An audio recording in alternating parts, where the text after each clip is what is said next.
Hey everybody, this is 5 Essential Questions. We are Famicom Flashbacks. I'm Brandon. And I'm Matt. And in this segment, we're going to be asking different individuals, experts in the field, 5 questions we deem important. Could be immature. Mature is pretty important. It is very important, especially when it comes to gaming. And it's pretty exciting because today we actually have Chris from ChrisCrossMedia. Oh. And I imagine he's going to have a lot to say about the Legend of Zelda franchise. I imagine so. Which is what we're focusing on for this particular one. I've heard he's an authority on Zelda. Legend of Zelda. Yeah. So 5 questions about Legend of Zelda. Let's get to it. Let's do it. Good. All right. Hi, Chris. How's it going? I'm good. I'm excited to talk to you guys. Yeah, we're very excited to have our first 5 essential questions. First ever. With Chris from ChrisCrossMedia. And so, I'm actually very privileged that you guys chose me first. I honestly don't know why. I don't do anything special. It's very nice of you guys. Very modest. Yes, you're very good at talking, so that's why we picked you. Oh, thank you. Yeah, I've been talking for my whole life, so I've had a little practice. It's something I do every day. One thing we also know you do a lot of is play a lot of Zelda games. You're a big fan of Zelda. Is that the video game, right? That's the game by Nintendo, right? It started as a board game, I think. It started as a board game. Yeah. It's the boy with the green tunic. His name's Zelda, right? No. I'm thinking you're either thinking the princess or you're thinking of Peter Pan. One of the two. I'm not sure which one. It's the one where he flies, right? And there's the fairy. Oh, okay. There is a fairy. All right. Yeah. There is a fairy. There's very similarities. Connections to be made. There's actually a lot. It was actually veer off really quick. This will show I have a little bit of Zelda knowledge in me. Miyamoto's a huge fan of Peter Pan. He based Young Link off of Peter Pan, and the whole Navi thing was based off of Tinkerbell as well. Like it. Cool. I like it. Although Navi's not as attractive as Tinkerbell is. She's kind of, as far as Disney character goes, she's kind of got it going on. Okay, that was creepy. One other random Disney knowledge here. It was that the Kokiri, they don't grow up, and that's supposed to be also relevant to Neverland and Lost Boys. Being a child. Yep. Oh, there you go. So you're a fan of Disney too? I think I mentioned it a couple times on your website. I don't think I have yet. Yes, I'm a little bit. Yeah. Just a pinch. We'll write those questions, the Disney questions, up for next time. Okay. All right. Yeah. All right, so I'm going to start us out with a very simple question. Excellent. What is the first Zelda game that you've ever played? What is the first Zelda game? My first exposure to Zelda, and the first one I ever owned and played, was Ocarina of Time. Mm-hmm. On the N64, obviously. Yeah. My uncle got me Super Smash Brothers for Christmas one year, and I was like, who is this guy with the green clothes? To paint a picture for you, I wasn't... I was born 91. I'm 22 years old, so I wasn't really exposed to the whole NES, SNES era. Mm-hmm. I had an SNES. I didn't really know those games as well. I played just Donkey Kong Country and I think Super Mario Land. So I didn't really get into the whole Link's Awakening, Link to the Past, Zelda 2, Zelda 1. Right. And I was an N64 guy. Yeah. So when I was like, who is this green guy? I had no idea. He's like, oh, it's Zelda. You've never played it? And my uncle kind of introduced me into the whole gaming space. He had almost every game I could imagine, and he's like, let me get you a game. Apparently he beat Ocarina of Time 100%, and I was just like, he was telling me about it. I'm like, okay, I have to play this. So being a little kid, and I think I was 6 years old, he got it for me, and I remember being so confused, so lost, not knowing what to do.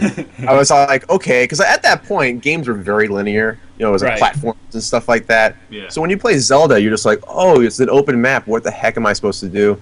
I remember getting lost in Jabu Jabu's belly for 10 years. Honestly, yes. I got stuck in there. I didn't return to that level till about 2 or 3 years ago. Yeah. I got fed up. I'm like, I can't do this. Yeah. So I went back to it a couple of years ago and finally beat the game. Well, that one's a hard level too because in that one you're constantly falling through the floor, correct? Falling through the floor, you have to carry that Zora princess. Zora princess. Yeah, and everything looks exactly the same. So that was pretty hard level, and not as straightforward as the other one. So as a young kid, I got pretty frustrated very fast. I mean, we've brought it up numerous times about when we're growing up, like before the internet was around, all you had was just hours to explore and figure this game out for yourself. There's nothing to tell you, like, hey. It's like, okay, they bust out a strategy guide. You had to wait for the Nintendo Power to come out to give you a little tip on, okay, this is where Dungeon 2 is. Okay, now I know. Oh, no. And then after that, then you're stuck again till the next issue comes out. It was exactly. Nuts.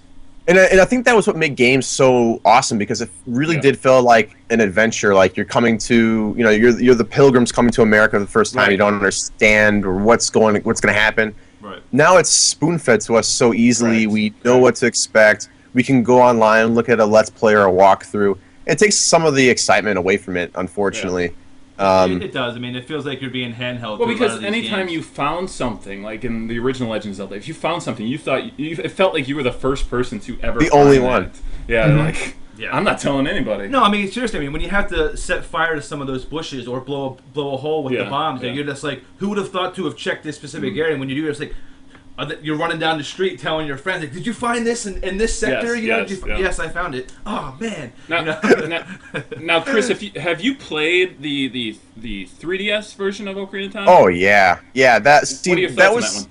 Oh gosh, I love it. I mean, I think that was like, to me, I love Ocarina of Time. I've actually never beat the N64 version of Ocarina of Time, and I kind of like it that way because you were saying how it's kind of like this adventure, and I feel like if I ever complete it, like. That's a chapter of my life I will never. It will just end. I kind of like that sense that I've never beaten it. It sounds weird, but like the book's still open. You can still go. Yeah. There's areas unexplored. It's a world I still have unexplored. But with the 3DS, I thought it was so well done. Graphically, it was a huge improvement.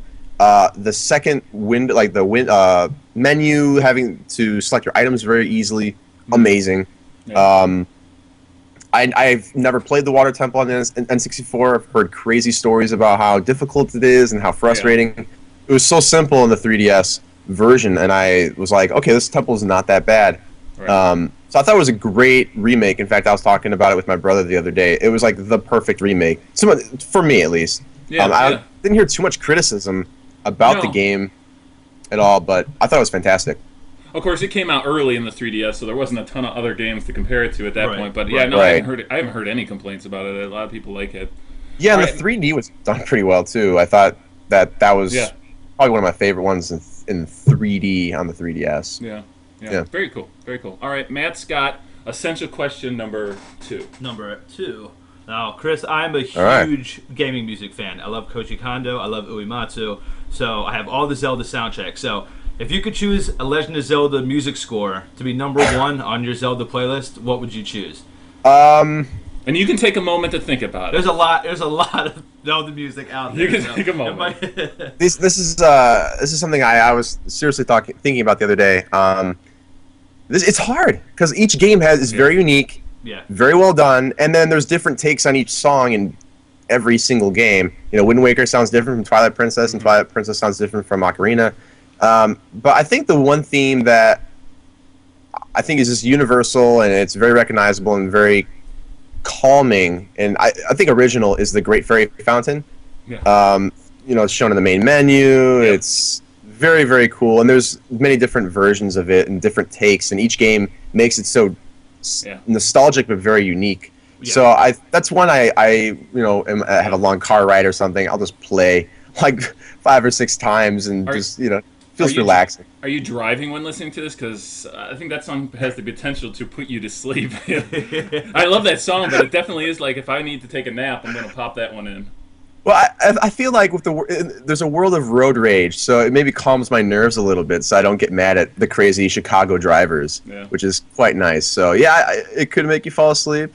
I should take that under consideration, but it's a great song, and I think it's awesome. It is. I mean, it's done. Like you said, it's been done through so many. I mean, Link to the Past, Wind Waker, and especially the newest one, Skyward Sword. I mean, the way they do that was just unbelievable. They had like so many, all the harps and everything, and just backed by a full orchestra. It just really brings it to life. You're just like, wow, this is. It's actually more of a powerful song than you expect when you first heard it in Link to the Past. No, I really enjoyed it on Skyward Sword. I thought they did a great job on it. Yeah, the whole soundtrack for Skyward Sword I thought was fantastic. It was incredible. Yeah, visually to that game. I mean, for people who are holding back because I know it's much more linear than other Zelda games. Just for the visuals in that game, I mean, it's got this kind of like painted landscape look to it. Oh yeah, it's a gorgeous game. Yeah. I mean, I know it gets a little bit of criticisms here and there by some Zelda fans, but I thought that I enjoyed that game playing through it more than Twilight Princess, and I love Twilight Princess. Yeah. I know like the hub wasn't as big, but it had like this Mario 64 type feel to it, whereas this, like you can just have a little adventure in the castle type feel. I thought it was a great game, and the music was amazing. Matt and I always say that it's whatever the most recent Zelda is, the most recent Zelda to come out, that's going to be the one that fans have trouble with. I mean, it's just the way it is, and then the next one will come out, and then everyone's going to love Skyward Sword. Yeah, I mean, it's true. Twilight Princess got a little like weird hate when it first came out, and then now everyone's like, "Oh, Twilight Princess was amazing. The graphics were awesome and realistic," and it's like, okay, you just cannot please the Nintendo fanboys. But even Wind Waker, oh yeah. Especially from me, because I'm not a big fan of cel shaded. I never have been. But after we saw the Symphony of the Goddesses, and I saw the gameplay backed by the orchestra, it just changed. I was like, I don't care what it looks like anymore. I have to play this game. When Link stabs Ganon in the head, and then Matt's like, I need to play this game right now. Yeah, what's great about it is that I think the internet just kind of took off with it, and it's become like a cult.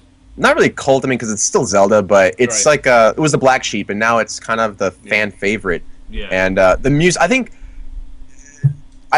musically, I think Wind Waker has the most unique and original music. Yeah. It's so original and fantastic, and has this kind of like tribal, I don't even know how to explain it. It's very a very calming soundtrack, as opposed to Twilight Princess, or that has a more a thunderous, cinematic. Yeah, exactly. Twilight. Wind Waker it's very peaceful and calm sounding, and it just amazes me, how these separate. I mean, you're still taking place in the same universe, but these separate games can be so different. Yeah. That's what's great about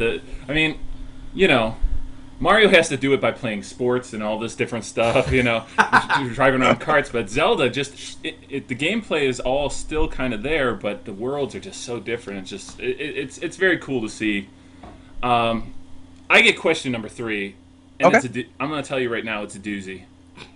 I'm ready. I'll put my nerd glasses on. How does this sound? Okay, that sounds great. I'll get ready for this one. This is very fitting. So Big Girl came up with question number 1. Matt came up with question number 2. This will tell you personality-wise. Question number 3 was the one that I came up with. All right. Question in multiple parts. Oh, gosh. Okay. Who is hotter, Princess Zelda or Princess Peach? First part. All right. This is actually, I find it a little easier to answer here. Zelda, I'm for the sole reason that she looks more human and less cartoony. Okay. So, Zelda. I'll leave it at that. I'm not going to elaborate. Part 2. Good idea. Princess Zelda or Princess Aurora? He's this one. Wait, like the Disney princess? Like Briar Rose or Sleeping Right, okay. Beauty. I'll go with Briar Rose because she looks more human. This is going to keep going for the more realistic look because I think... Yep. How am I supposed to answer these, huh? I don't know. I told you. This is just... Each one of these questions demonstrate our different personalities. This is fantastic. Keep them rolling. There's more, right? There's 5 parts. You're in part 3 right now. Okay. I feel like I'm at the DMV. I think I know where this one's going to go. Okay. Princess Zelda or Princess Leia? All right, Princess Leia. That was easy. Slave girl, I mean. Slave girl. Nothing tops that. Okay. All right. Princess Zelda. Okay. Or this one's for you because I know you're a Miyazaki fan. Princess Zelda or Princess Mononoke? We'll go Zelda. We'll just go Zelda for that one. I thought he'd like the whole she killed Princess. What's her name in that movie? What's Princess Mononoke? I'm trying to remember the name of the princess in that one. But she's very violent and. Yes, there'll be a troubled relationship, I think. Yeah. So, yes. And then finally, and I think you already know number 5, Princess Zelda or Xena, Warrior Princess? So that's why you asked me earlier. Oh, good lord. You're what, 22 years old, right? Is that right? Yes, sir. So I don't know if you know what Xena Warrior Princess is. You're 4, right? I was like in kindergarten when that show was around, so I was not really exposed to it. I knew of it, but let's go with Xena because she's real. Hey, I guess. Lucy Lawless. And they're both cougars. I mean, Zelda's been around a long time, so that's true. That's true. Both cougars. Yeah, good point. Yeah. I'll allow it. All right. You survived my questions, so we're gonna go. Excellent.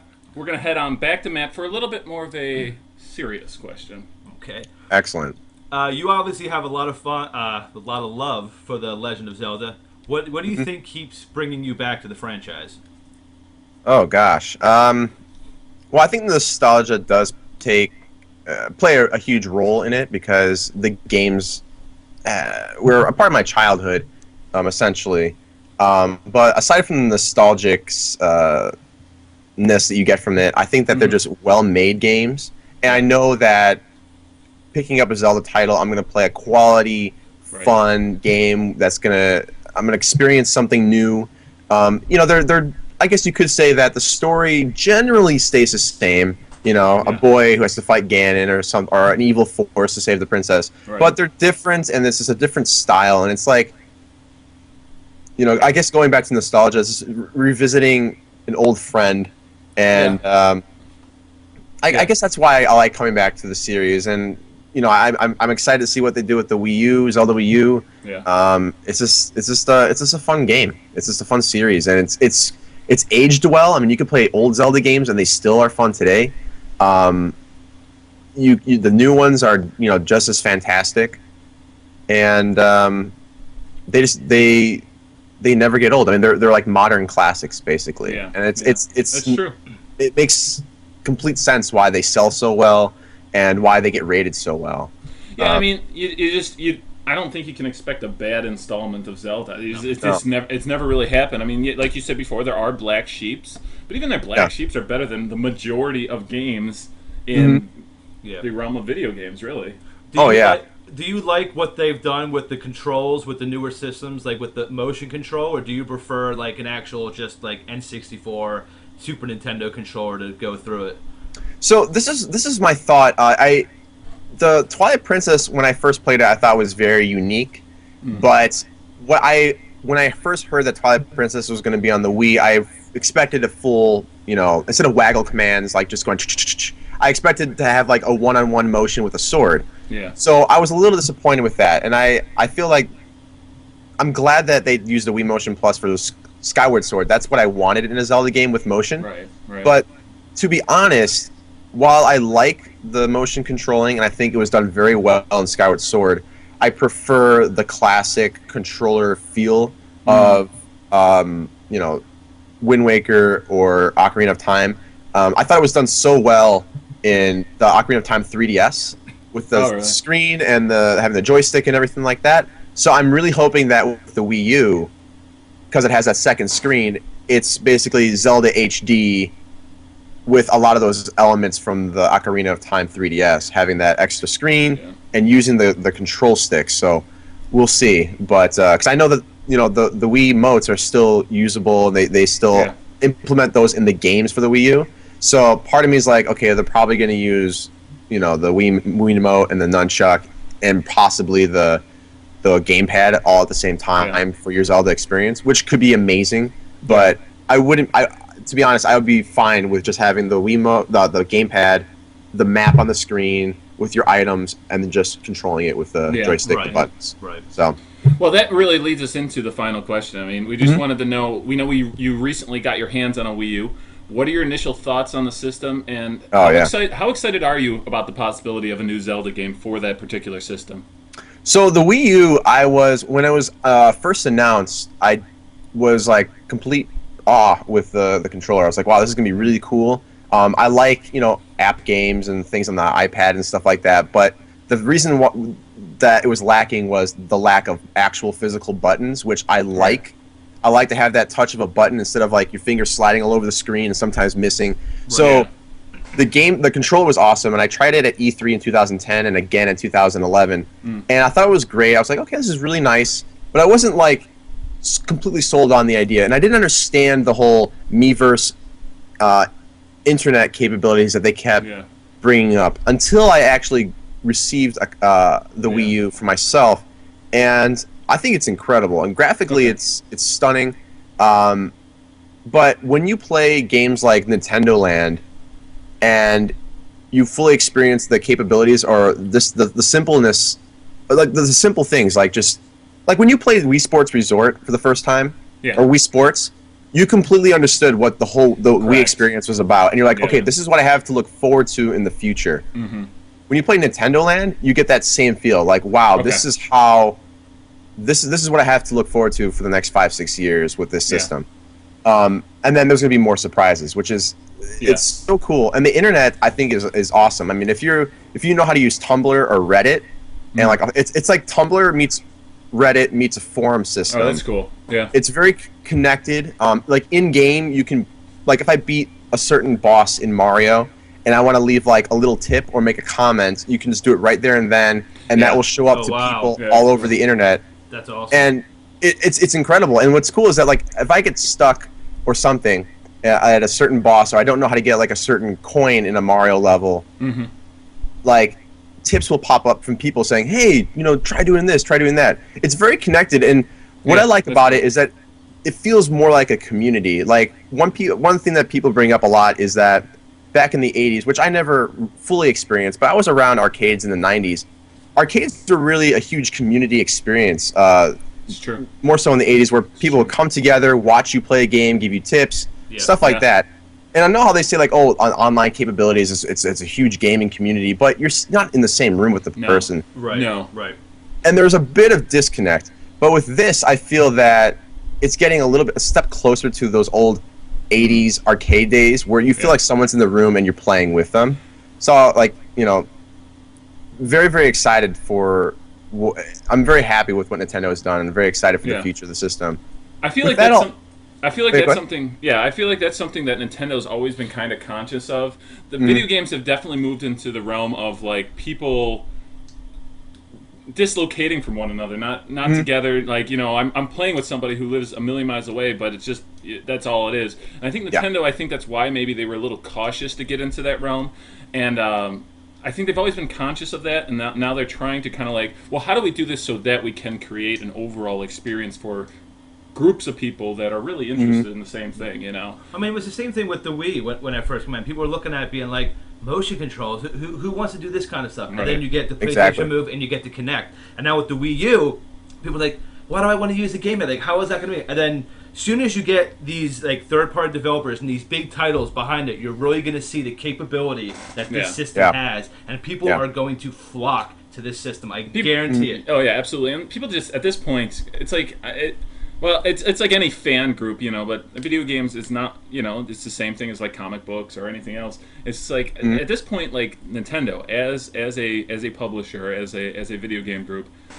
Should have earned everybody's trust by this point. I mean, they take risks, and it paid off tremendously with the Wii, with their handhelds, with the 3DS. I mean, and it's just I don't know why people have so much doubt. I mean, when they have a new idea, I'm like everybody else. I get to the point where I'm just like, I have no idea what they're saying this system's going to do, but the difference is I'm like, but I'm going to trust them. It's probably going to be awesome, just like the Wii ended up being awesome, and Yeah, I mean, once you get your hands on it, even though they might explain it, 100 times to you, you don't fully understand it until you get your hands on it and experience it. I believe and when you get your hands on the Wii U, I mean, I don't know if you guys have tried it out yet or anything, I've not. No. It's very cool, and you instantly understand what their goal was with the system and what the future holds for it.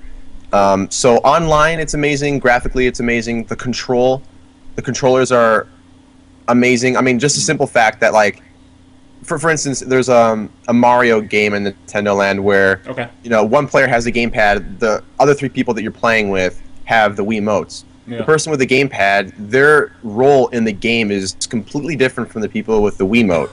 So what's cool is that it makes the game so much different, and like what you're viewing on your screen is different than what they're viewing on the TV. It just completely changes the whole element of multiplayer. And another thing that I'm very excited about is multiplayer in itself. When you play like co-op with someone, there's always a split screen, which makes the screen much smaller for you. And it's like sometimes when I'll play a game, I don't like doing co-op because I like that full visual screen. But now a lot of new games are implementing the thing where if I want to play with my little brother, he can have the gamepad, have his experience on his screen, and I can have my experience on the TV. Right. That is awesome. Which is amazing. Awesome. It's very, very cool. So answer your second part, a new Zelda game. Yes, I'm extremely excited. To have it's again, nostalgia. Knowing that it's going to be a quality game. Graphically, it's going to be awesome. I know graphics aren't everything, but just to see in an HD Zelda world would be incredible. Yeah.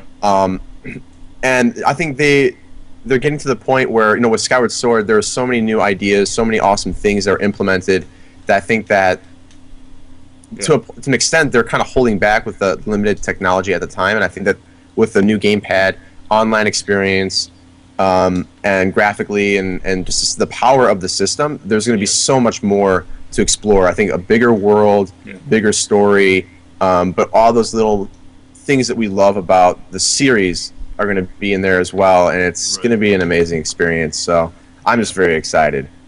Very positive note there. I like it from Chris. And we're all about positivity, so I think that is a good way to end the whole thing. I agree. So, excellent. Before we let you go, though, I understand. Well, I understand you're always diligently working on animation, but I understand that you are working on some Zelda animation coming up, and I don't know if you could give us any hints what we can expect or anything like that, or so a little fairy told you this apparently, huh? Well, it was actually Matt. Oh, okay. So whatever. So yeah, every month I release 2 animations. And up until this point, I've done a couple original animations, and I've done video game intros remade by myself. Which are awesome, by the way. Yeah. Thank you. I really appreciate it. They've been a lot of fun to do. It's been a very fun process, and I love the whole animation. Just making my own little animations and having people react to them is absolutely phenomenal. So yes, there is a Zelda one. I'm very happy to announce that it will be out very, very soon. Okay. Depending on when this is up, probably in the next couple of days. Okay.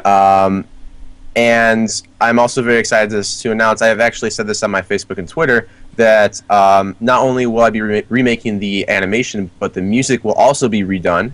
Oh, wow. Be remade by a very, very talented Scotine who did the Pokemon Symphony, Kanto Symphony. Neat. Pokemon Reorchestrated, who's a very good friend of mine, and look forward to possibly more collaborations and more animation, reimagination, also music and visual combination, togetherness, collaboration. I don't even know what to say. Just more of that. So this is the first collaboration between us, and expect many more. But the Zelda one, I think, is going to be the best one I've done so far. Visually, and just the audio itself. I mean, it's stunning. So I'm not going to say which game it is, but right. You can leave in the comments down below which one. Try to guess which one it is. And again, I'm not going to say anything, but Chris has been nice enough to show me a couple screenshots, and the amount of time and energy that you put into this particular video has got to be mind-boggling, especially in comparison. Like, the stuff you've done so far has been amazing. This, from the stuff you've shown me, has just looked incredible. Yeah. I can't wait to see it. I mean, you must have absolutely zero social life. You must sit inside your house all day drawing. I part of that is actually sadly correct. I put a lot of hours into it, and I put a lot of care, and I don't want to upload any animation that I'm not happy with. Yeah, so awesome. I want to make sure that they're good. It pays proper homage to the game I'm representing, and also has the ChrisCrossy look, I guess, to it. So I'm very excited to get this one out, and I'm very excited to explore the other ideas and big projects that I have later on this year. So it's 2013 is going to be a great year, and I'm very excited. So. Yeah, and I'll say, hey, we're fans. Thank Any you. of our fans who aren't fans of ChrisCrossMedia should be, so you should subscribe to his page without a doubt. Oh, great. Because he's awesome. Any ChrisCross fans checking this out, check out these guys' awesome YouTube. Subscribe, check out their amazing website. I've done an interview with them in the past. I've done. We did that Star Wars it was Star Wars versus Zelda. Star Wars versus Zelda. So it goes that right was into awesome. So check that out, and they have awesome. I mean, if you love retro games, and just for anyone who wanted to know who would win in a fight between Tingle and Jar Jar Binks, Chris answers that question. So very detailed, right? Yeah, I had a lot of fun with those. I was, not to I read some of the other responses because you had other people bring in responses, and I thought, they were very well done, very they're like putting stats up and very critical about it. And I was just, I made this whole situation and I was like, oh man, I kind of screwed up because everyone's kind of uniformed and I'm the odd sheep, but I had fun with it. That was the cool idea, was that you asked people, and it was pretty generic, the stuff I sent you. It was like, here's the fight, what do you think? Yeah. And you got totally different responses from different people. Because different personalities, they came up with different scenarios, and it just worked out well. So now we'll have to leave a link underneath this video. Absolutely, yes. Done. So if you haven't checked these guys out, when I found out about their stuff, I became an instant fan as well. So appreciate it. Thank you. That is much appreciated. Great. Thank you very much for doing this, Chris. Yeah, and thanks for your time. Yeah, pleasure. Anytime, guys. And until next time, we'll keep retro gaming alive. You've just been ChrisCross. Peace out. So that went pretty well. Yeah, that was awesome. There are still so many questions I would have loved to have asked them, though. I'm sure the fans have a ton of questions they want to ask as well. Yeah, I would say if they do, just go ahead and leave them in the comments section below this video. And we'll see if we can't get them to respond to a few. That would be so awesome. And while you're at it, check out some of this really cool animation. It is super top-notch. And don't forget to check out our channel and subscribe as well. That's like the ultimate key statement right there. Yeah, so thank you so much for watching our first ever 5 Essential Questions. And we'll see you next time. Peace.